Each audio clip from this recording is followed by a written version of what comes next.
what does it take to transform your body over 40 in only 8 weeks? Well, Linda Aguilar did just that.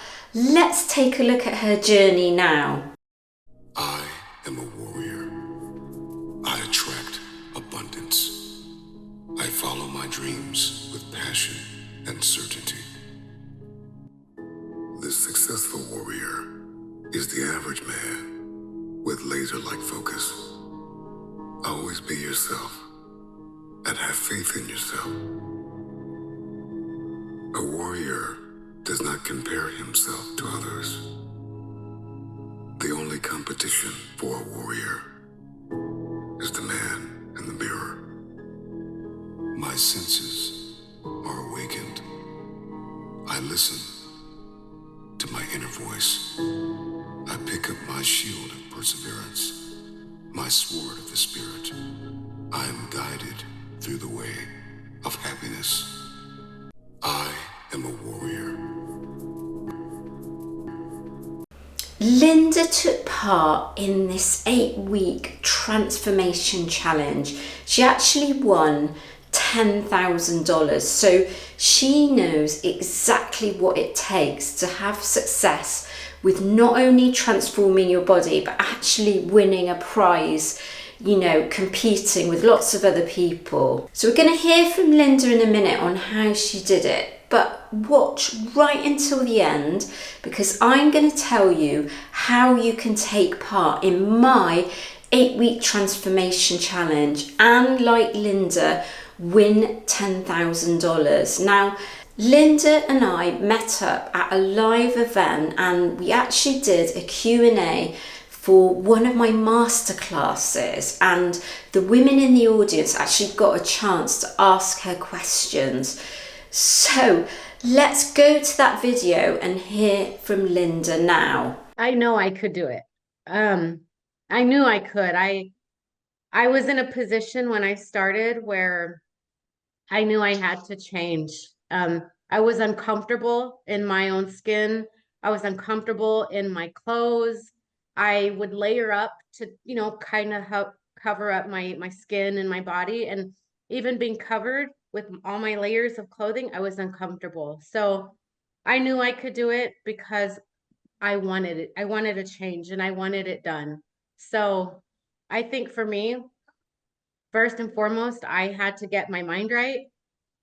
Before I signed up for the challenge, I even knew before I found you, Melissa, I knew I needed to change physically, to help me mentally, not just for me, but for my family. So I told myself I could do this. And that's where it started with me, is believing I could and giving me positive words and feeding that to myself, telling me I could do it. And so I guess my question to you, I did see like a few post-it notes. I'd love to know kind of what your strategy is. So with the 8-week challenge, if people aren't familiar with it, you're going to get like a workout plan and you're going to get a meal plan. And for everyone, it's sort of more or less the same. It's like it's going to be the same workout plan. There are several different options for the meal plans, but it's more or less the same. But what tools did you use to help you deliver on that? Yeah, so post-it notes, right? I mean, to others it may sound silly, but to me it helped me. 8 weeks can either be fast or it can go slow and drag. For me, it was fast. The hardest part was getting started and just jumping in and going. I mean, obviously, if you're not used to working out, I started right after the holidays. So I was eating, drinking, I was being merry. So it was just a lot of weight. I was bloated. The post-it notes helped me. I put post-it notes on everything. It was just, for me, that was my encouragement. 8 weeks went quick for me, super quick. And I started with my 8 weeks, and every week that we lost, I would pull a post-it week aside, scratch it out, and I would also display that. So on my days when I struggled working out, because I did struggle, some days were easy and some days were hard. And I would just look back at those Post-it notes that I've completed. And I'm like, all right, come on, girl. 2 weeks. You've already done 2 weeks. Like you only have 6 weeks left. And it goes by so quick. So the post-it notes helped me. I'm not a fan of cardio. I do not like running. Um, I don't have a problem sweating. I like sweating when I lift weights. It tells me that my body's going and moving, so I don't have a problem sweating. It's cardio. I don't like cardio. Um, I have crackly knees. My knees crack even now. Like when I do squats, you'll hear my knee squeak and crackle, and it doesn't bother me. You could hear it, but I just keep going and doing it. Um, but it gets so easy, and the post-it notes, they help me. Like when I am doing cardio, um I'll put my post-it notes on my treadmill. So one of my notes says family. So at the end of the day, it's not about me, it's for my family. If I'm not healthy and I'm not here, if I'm not strong, physically, mentally, who's going to take care of them? We have a very young daughter. She's gonna be 4 years old next month. We started older in our age, and so she's young. And gosh, I want her to have a healthy mommy, and I want her to see mommy working out and being strong. And even though when I started, I was 150 pounds, I'm 5'2", so my height to weight ratio was not good. And we never talked about the word FAT in our house. I don't want her to know about like, oh, thinking that I'm overweight or feeling overweight. I want her to be comfortable in her own skin. So my one of my post-it notes was for family, because it's not just about me, it's for my family. And I want them to know that if mommy can do it, you could do it. You could do anything you want to. So post-it notes included family. Another post-it note was $10,000. I mean, come on, who doesn't want $10,000 in their pocket? Um, I wanted it. I wanted the money, and we actually needed the money too. She's turning 4 next month, and we need that money to get her to Disney. Another goal was to get her to Disney. So another post-it note said Disney. So, just whatever you can do to get it done, put it up. My husband, we have our home gym and upstairs in one of our extra areas up there. And I don't have much. I have a 12-year-old treadmill that I bought used for $80, and it works. That's what I use for my cardio. My exercise bike that I have, I bought it at Walmart probably about 5 years ago. So I have a 12-year-old a 12-year-old treadmill, a bike I bought at Walmart, and then dumbbells. I have free weight dumbbells and then exercise bands. So I don't have any huge, big machines. You can do this at home. I think first you need the mindset. And for me, it was the post-it notes, putting those up, reminding me when I'm struggling. My husband went up there one day and he's like, whoa, what are all these post-it notes? So I'm like, hey, those notes are going to get me to my goal, and they're going to get us to Disney. And here we are. I'm literally on the computer before I logged on looking up our Disney plans, because thankfully we could go. But Excellent. it starts with here for So I've me. got a few more questions for you, Linda, if that's all right. So Katura says in the chat, how did you resist food temptations, especially at night? And what time did you go to sleep at night? These very personal questions, but important. So I put my daughter to bed at 8 p.m. That's her bedtime. Hop into bed, read her books. Sometimes I'll fall asleep with her. I'm just so exhausted from chasing a toddler around. I mean, it's exhausting as you get older, right? So sometimes she'll put me to bed. So other than that, I'll get up and I'll come back up and I'll get on the computer, do what I need to. I'll find myself going to bed between 9 and 10 p.m. And then I'll wake up Fantastic. early. I wake up in the morning to do my workouts. For me, it works out in the morning. Um, I don't like working out later on in the day. For me personally, I feel if I get it done in the morning, I get my sweat on, finish it, it helps me stay strong and consistent to avoid eating yucky and avoid eating bad. Um, as far as how do I like snacking at night, that's a good question because I used to drink wine. I would drink at least one glass of wine a night with my husband. We just love wine. One glass of wine to relax. But along with that wine would come snacking. I'm a snacker when I drink. When I want wine, I want cheese, I want crackers, I want chocolates. And we would do that, and then I'm like, oh, my body gets all relaxed. I'm like, oh, bring on the chocolate. Oh, bring on some more chips. Oh, bring on the crackers and, cheese. So for me, I also quit drinking alcohol on December 30th. My sister hosted Dry January and she's like, hey, let's go on a no drinking challenge. I'm like, oh my gosh, I need it because, like I said, the wine and the snacks and the junking, it doesn't go well together. So I quit drinking on December 30th and I still haven't had a drink since. And I'm surrounded by drinkers. Like my family drinks. No one's alcoholics, but we just enjoy drinking. So socialization, we get together and everyone relaxes and we'll barbecue and the guys will have beers and the girls will have wine. And I've been surrounded by that, even starting this challenge.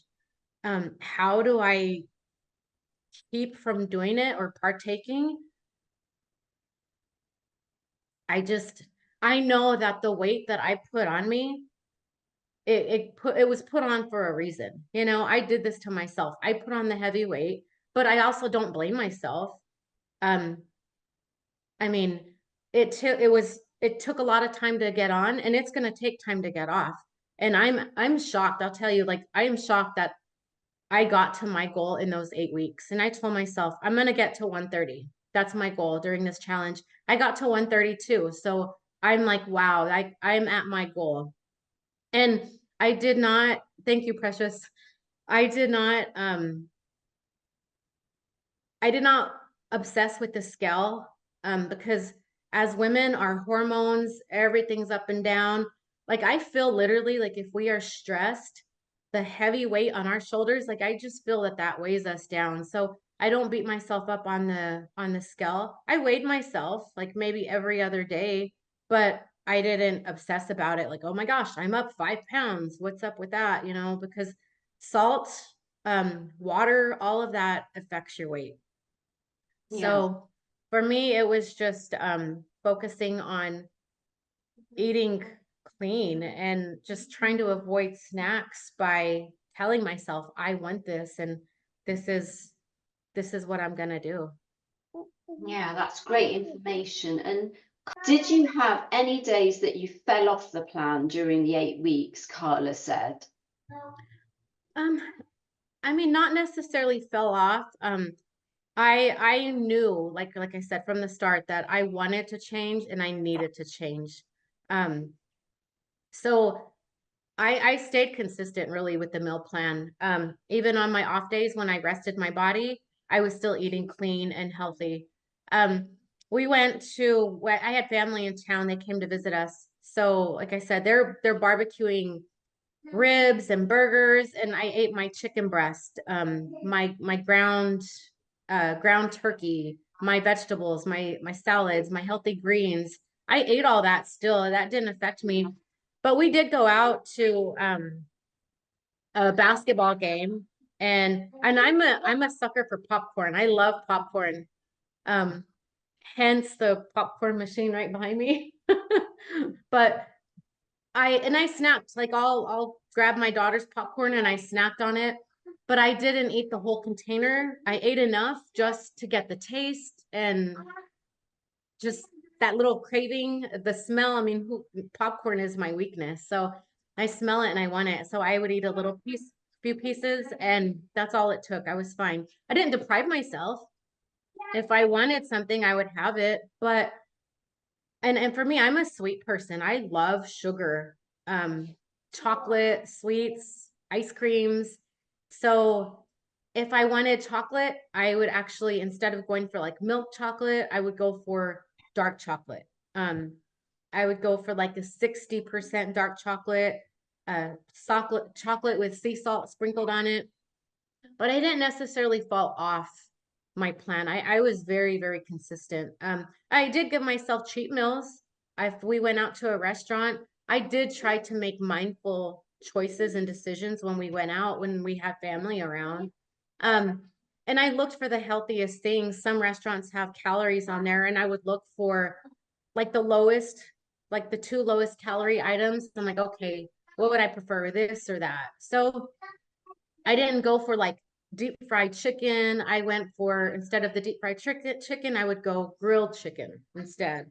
But I didn't deprive, I feel like I didn't deprive myself. I'm actually like, it, once you get started, your body will crave the healthy food. It really will. You'll feel less bloated, and you're just gonna feel slight subtle changes in your body, and you're gonna start feeling good. But don't beat your up.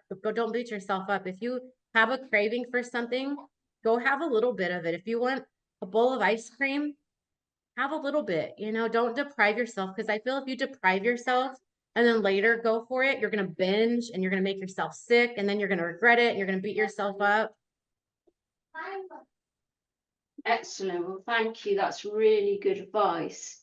So, Mikado, we're going to keep going with these questions, if you're all right with that, Linda. So, actually, before we get into this one, a few people have asked how old you are. Do you mind sharing that?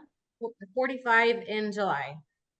Excellent. So, yes, right in that period where it's just so hard to sort of lose body fat, really, I know when I was about that age, that's when it started a bit before then. I started really struggling. So Makada says, how did you keep moving forward with exercise and the food plan on the days that you lose your motivation and life gets chaotic?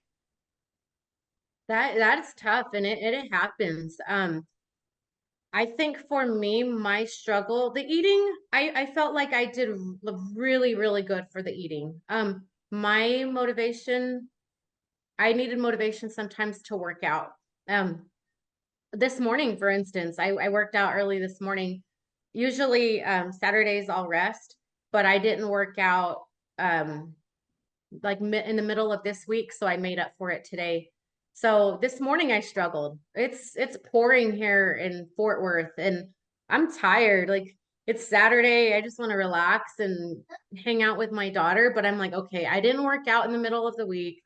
So I pushed myself to get it done. And again, my silly post-it notes, I still have them hanging. And I just, once I was done with my workout, I felt so good. I'm like, oh my gosh, I'm glad I done it. And really, you just got to push yourself. Like, how bad do you want this? Um, the money will fade. I mean, I'm so grateful that I got the $10,000. Thank you again, Melissa. But that money will disappear, right? And at the end of it, it all comes down to like our health and how we feel. And I just know that even on my down days when I'm struggling to find that motivation, I know that after that workout, once I'm done, I feel so much better. Like I said, this morning I was struggling. I didn't want to work out. But then once I was done, I was like, oh, that felt good. I'm glad I done it. So you just have to push yourself and tell yourself that you can do this. And then how bad do you want it?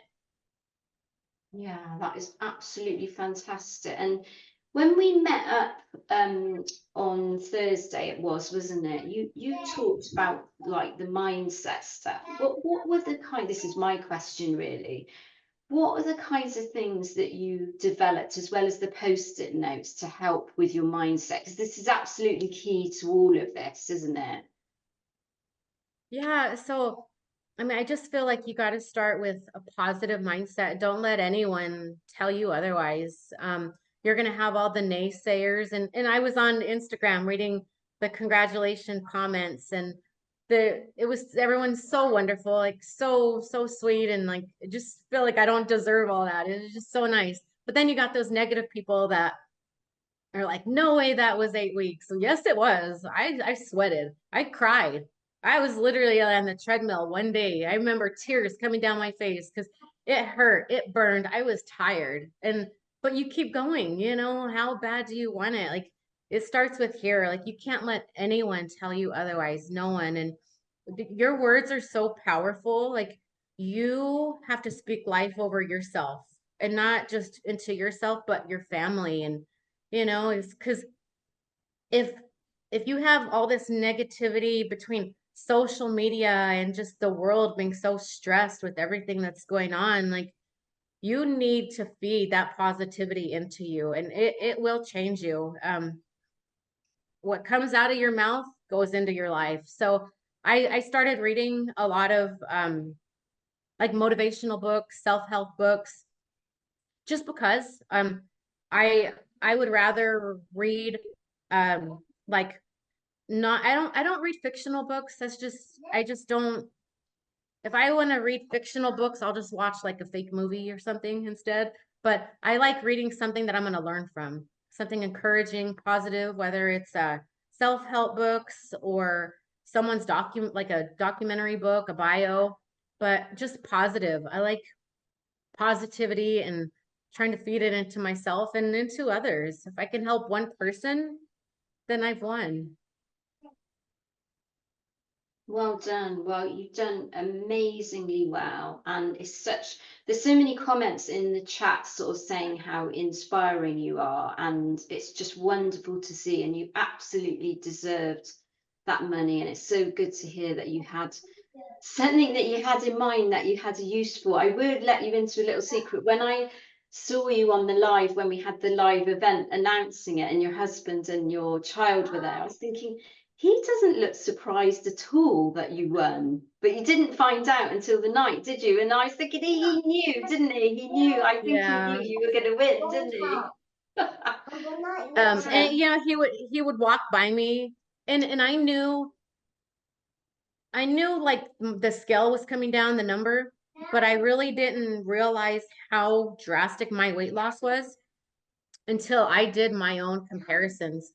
I took my final pictures on Saturday, and I think the challenge ended on Sunday. But then the next day was Easter for us, so I'm like, okay, I'm gonna be busy doing Easter things and church and everything with my daughter. So I took my before pictures on Saturday, and when I was putting them together on a picture collage, I was shocked. I was like, oh my gosh, like that was drastic. It was big. And my husband, like, he's so sweet. He would walk by me in the kitchen before this was over, and he's like, look at your waist. You're so tiny. Like, you're shrinking, and it's in a good way. Like, it looks good. And I'm like, well, I feel good, and really that's all that matters, is I feel good. So, Absolutely. and then, and I never told myself I can't do this. It's, and some of the Instagram comments on people that were interested in doing the challenge, some of them were saying, "Oh, I can't do this. I'm I'm old."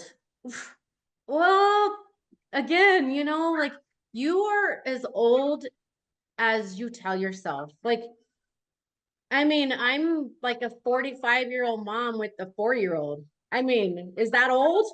Maybe. Like, I got friends that are grandparents. I got 45-year-old friends that are grandmas, and I'm barely with my first one. So don't tell yourself you're old. Like, what's old? Like, what's old anyways? I don't feel like I'm old, you know? My dad's in his 70s. I don't feel he's old. Like, what's old? Like, tell me what old is? So just don't say you're old. Don't say you can't do this, because you can do this. Like, we can do anything. So has that inspired you to make that transformation just like Linda did, and perhaps even win big? I've got my next transformation competition. It's already kicked off. You can sign up until the 5th of May. There is a $30,000 prize fund. There's 2 age categories. So 2 women are going to win $10,000 first prize each, and 2 women are going to win $5,000 first prize each. You can click the link in the description. I'm going to put the link as well at the end of this video to find out more and sign up. And if you've got any questions, do check out the website first, because there's actually a frequently asked questions section right at the bottom of the website. And if having read that you can't find the information, do contact my team on the contact details on my website.